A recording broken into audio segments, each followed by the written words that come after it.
everyone, this is Lomi, and this is the first Faceup I've actually done this year.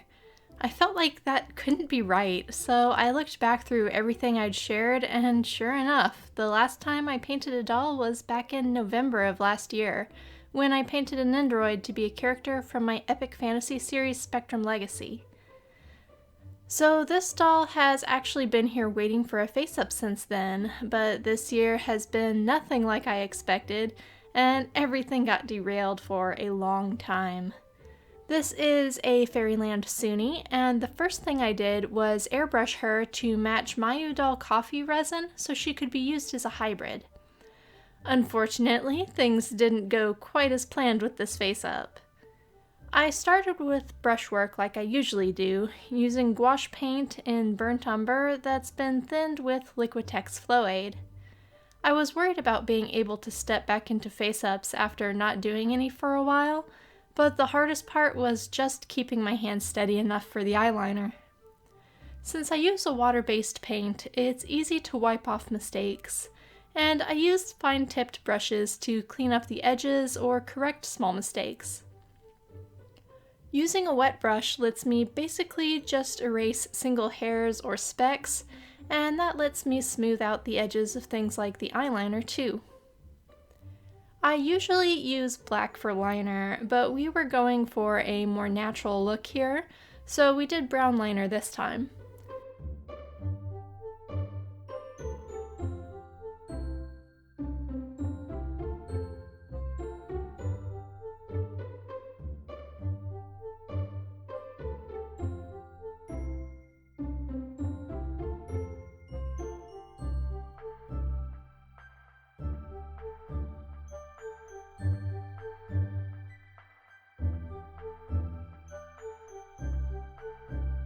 I gave her some slightly thicker brows than I typically do for girl dolls, and between the layers of gouache and blushing, I used Vallejo matte varnish to seal my work.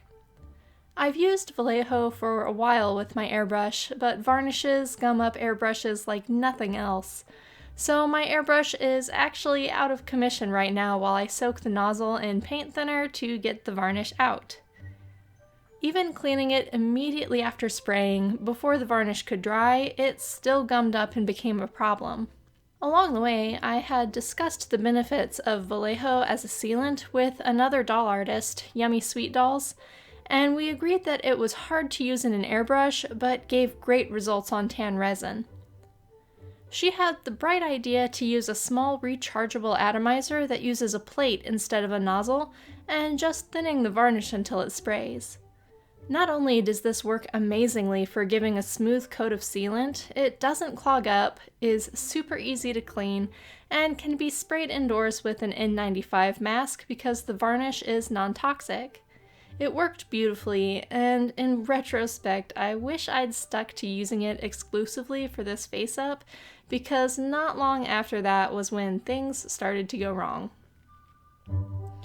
Because I'd never used the varnish when it had been thinned that much, I was nervous about how well the Faceup might hold up, and I ended up grabbing a can of Mr. Super Clear UV Cut to spray her, just to be sure. I was fortunate to have a pretty day where the humidity was low enough, and it made me feel a lot more confident about how well this Faceup would hold up long term, so I moved on to blushing. In retrospect, now that I know what I'm looking for, I can see the problem beginning to emerge in this Faceup, but I didn't notice it until the doll was completely done, causing myself a lot of trouble. I proceeded with the blushing as usual, using pinks and peaches to contour the doll's face and add a rosy tint to her cheeks.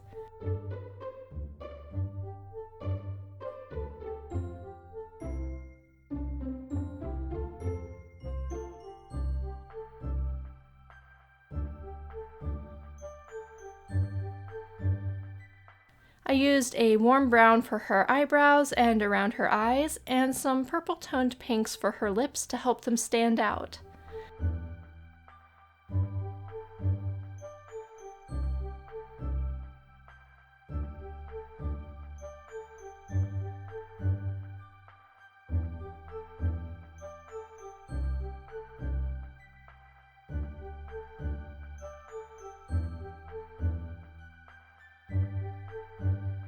Since I was painting on a nice day, I figured I'd go ahead and use Mr. Super Clear for the rest of the face up. But Mr. Super Clear, particularly the UV cut, has one serious problem on dark colors, and it's that the sealant can cause tans or darker resins to discolor. During the course of the face-up, I didn't notice it, but you can actually see the problem at the top of her head, where my finger would rest while I was sealing the doll. The color at the very top of the head is uneven, and instead of turning ashy or causing a frosted look like this sealant usually does on tans, it caused the head to slowly start turning darker.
I went through the whole face-up process, several layers of blushing, adding freckles and wiping off the excess, painting lip lines and her tiny teeth, and adding gloss.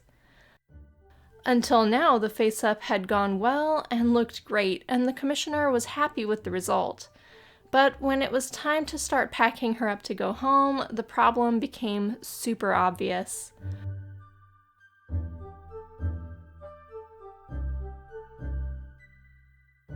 On her own, she looks okay, definitely darker than the normal resin head cap, but the discoloration became super obvious at the top of the head. You can see how it gained a mottled effect from the multiple layers of sealant going on unevenly because of how my hand was positioned against the head. And after it darkened, it was nowhere near matching the hand her owner had sent as color reference. You can still see hints of the original color match at the top, but each layer of Mr. Super Clear UV cut darkened the head until the color match is no longer a match, and is actually so dark that she'd look awful if we put her on the doll body like this.